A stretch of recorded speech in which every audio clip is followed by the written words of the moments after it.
Hi, welcome back to Patrick's Tech Review, and today I'm presenting you the Canon PowerShot SX700 HS. That camera was released in the beginning of 2014, I think around March or April. I got this one very good deal from souk.com, which is like a eBay in Dubai. Specs of this camera: it has full HD 1080p at 60 frames per second recording. It has Wi-Fi it's Wi-Fi inbuilt. Has NFC near field communication. Then it has a Digic 6 processor, the newer one. 16.1 megapixel CMOS sensor, 25mm wide angle, and 30 times optical zoom, and has a 3-inch LCD screen. That, however, is not touchscreen. Okay, the first thing what you have to, if you watch this in Dubai and you're trying to buy that, as I said, on souk.com, I got it for a really good deal, around 850 dirham, which is cheaper than anywhere else in the world. This one is for Japan only. When the camera came and I opened it up, the menu was in Japanese. And the only other language available was English. Lucky for me. So, other than the Canons that are shipped internationally, this one actually was for a domestic market for Japan. And it only has English and Japanese.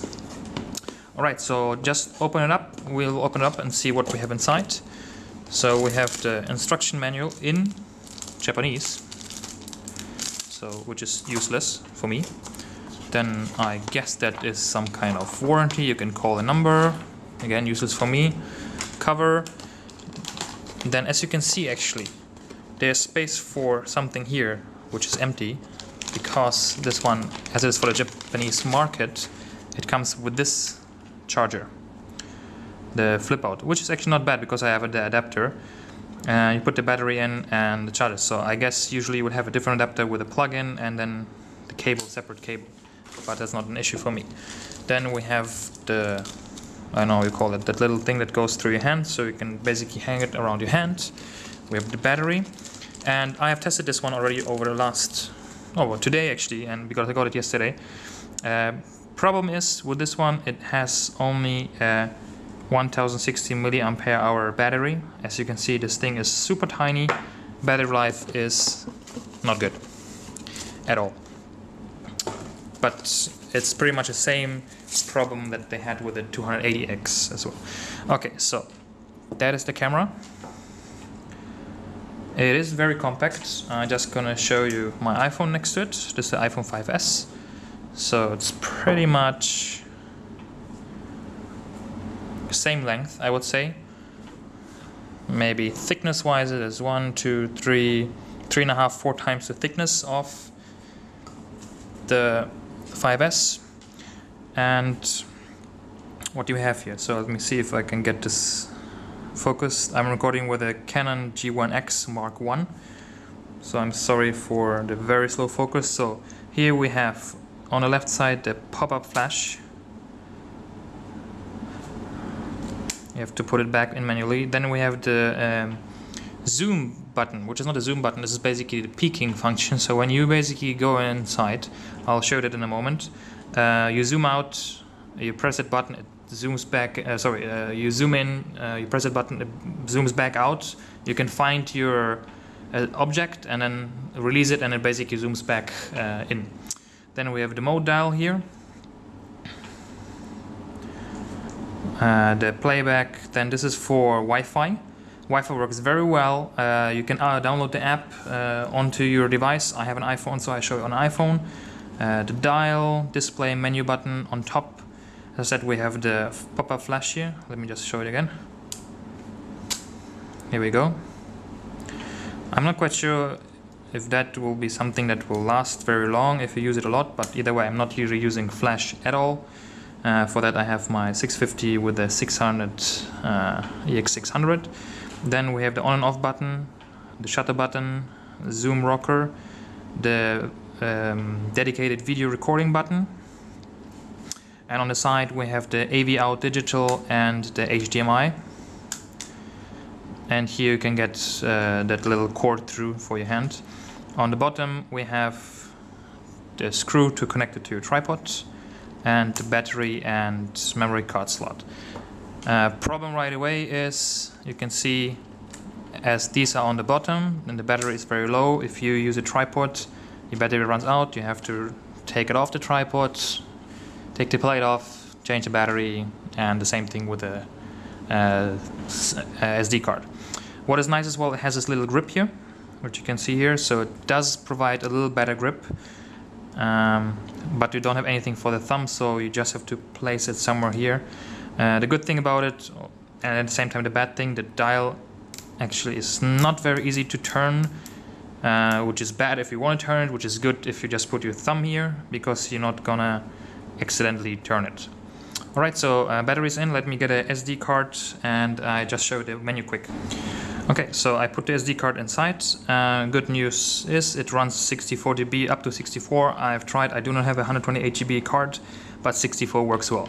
So let's start it up, and as you can see, when we start it up, the lens already extends itself, obviously, and you have 3 elements, as you can see. If we zoom fully to 30, let's just keep it this way so you can see the edge of the table, how much actually it goes in and out.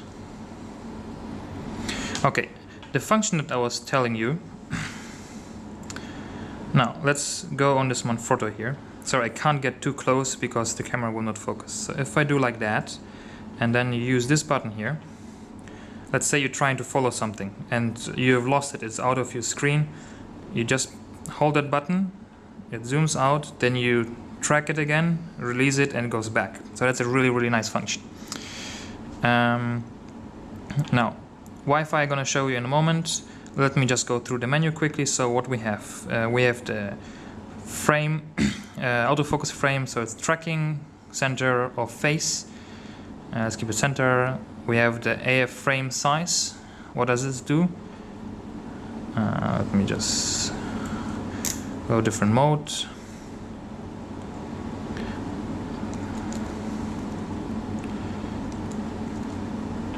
Okay. What it does, you can see here, it basically is like a zoom function within the screen, so you can easier focus. Then, digital zoom, either 1.6 or 2 times. It's useless, you will see it in the video later. AF point zoom, servo autofocus on or off, depends on what you choose. Continuous autofocus, AF assist beam, manual focus point zoom, you can have it off to 4 times.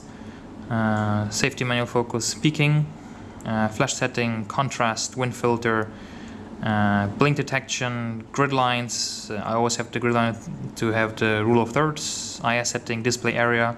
This is the this is the area. Auto stamp, face ID settings, and then the regular menu. Just let me run this through quickly. Okay. So then we have obviously the manual function. Select face to track. If you press it once, if you hold it, it goes into. You can see you can do it this way as well. So that function is really handy.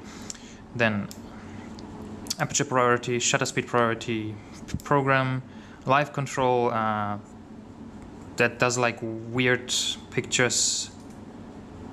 Sorry, not this one. This one, the hybrid auto. Which one was that? I'm sorry for the creative shot. So here we go. It takes like different shots.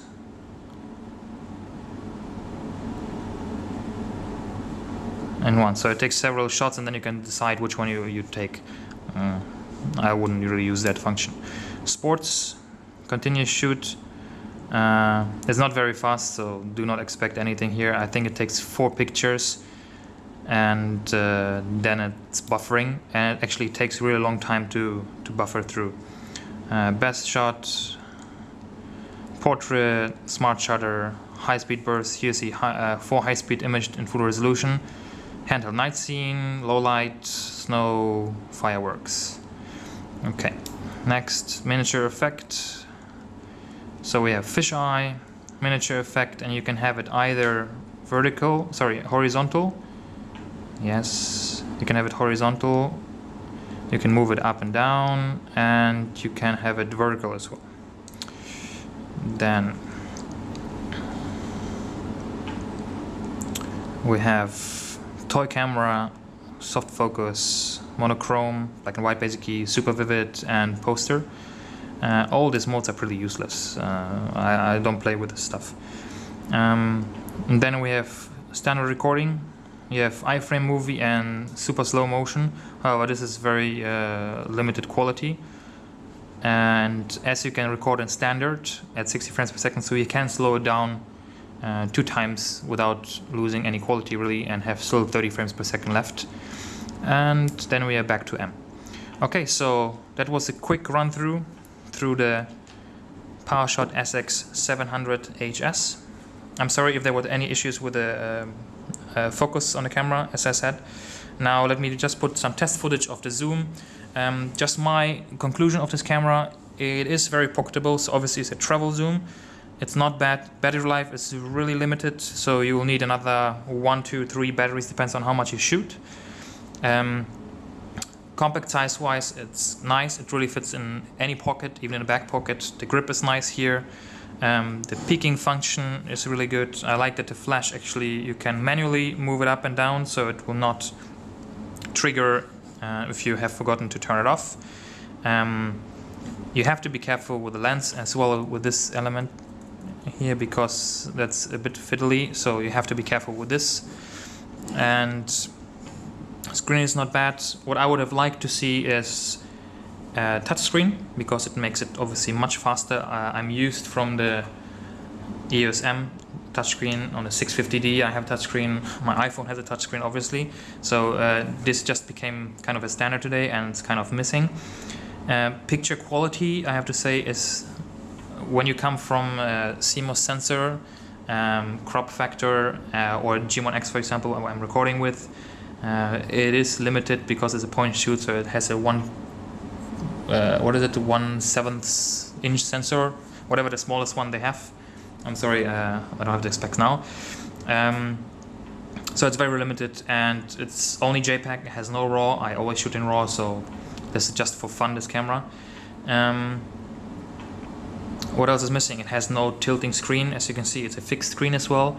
And yeah, the pictures in JPEG are kind of softened by the camera software, internal software, which I would have liked a bit sharpness, and obviously because of the sensor, the picture quality is not the best either. So I'm used to something better, I would say, but I'm still gonna have fun with the zoom. However, if you use that without a tripod, it's really difficult to hold it. However, it has image stabilization, and it does work for the picture. In a video mode at 30 times optical zoom, you will shake left and right, up and down. You can't avoid it.